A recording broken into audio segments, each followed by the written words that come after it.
the station filled with strangely sugary-smelling white smoke. His mother watched with tear-swollen eyes, and her cheeks were so red she looked as if she had just scaled a mountain. Moses could still remember her delicate white gloves, the damp, cold feet of that spring, and the sensation that his little world was ripping apart. His father attempted a smile beneath his thin brown mustache, but it ended up a tortured grimace. Moses clung to his mother's legs.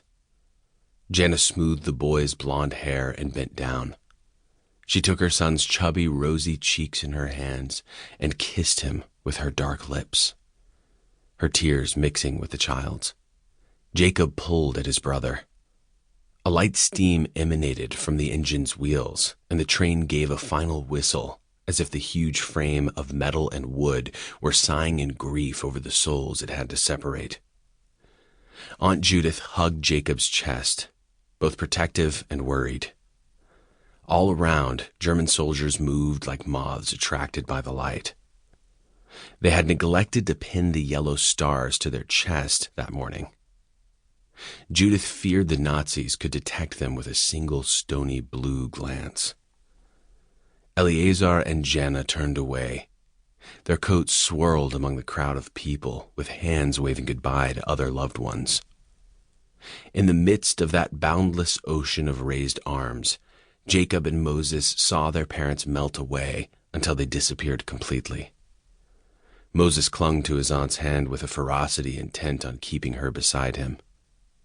Judith turned her head and looked at her nephew's short bowl cut, the blonde hair gleaming in the sun that filtered through the station's skylights. Then she looked at the other child, Jacob, with his dark brown curly hair. His big black eyes were set in a serious, angry expression, nearly rageful.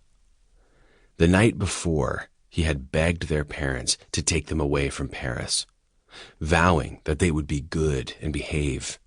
But Eleazar and Jana could not bring the children with them until they had a safe place to hide. Nothing bad would happen to the children in Paris, and Aunt Judith was too old to flee.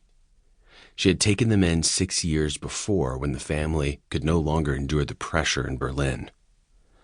Aunt Judith was more French than German. Nobody would bother her. They left the station as the sky began to turn leaden blue, and the first cold drops spilled over the stone pavement.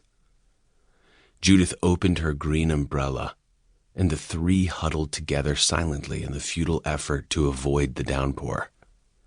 They arrived soaked at Judith's tiny apartment on the other side of Paris, just where the city's beauty faded into a scabby gray scene that made the glamour of cafes and fine restaurants seem like a distant mirage. They had taken the metro and then the noisy, rusty tram. The two boys had sat in the wooden seat at the front while their aunt sat just behind and allowed her eyes to relax their efforts against tears. Moses studied his brother, whose brow was still furrowed. Jacob's freckles blurred together with raindrops, and his frowning red lips were tensed to bursting. Moses did not understand the world. Jacob always called him clueless, but the younger boy did understand that whatever had happened was bad enough to make their parents leave them. They had never been alone before. Moses still believed his mother was an extension of himself. At night, despite his father's grumbling, he slept pressed up against her, as the mere proximity of her skin calmed him.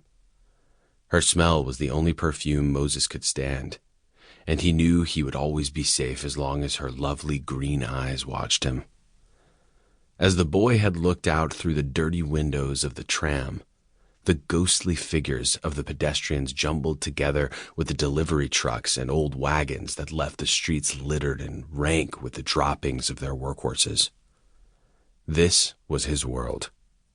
He had been born in Germany, but he recalled nothing of his home country. His mother still spoke to him in their native tongue, though he always answered in French, thus somehow making a statement against the place they had been forced to flee. Where would they go now? He felt like the world was closing at his feet, like when schoolmates avoided him at recess, apparently struck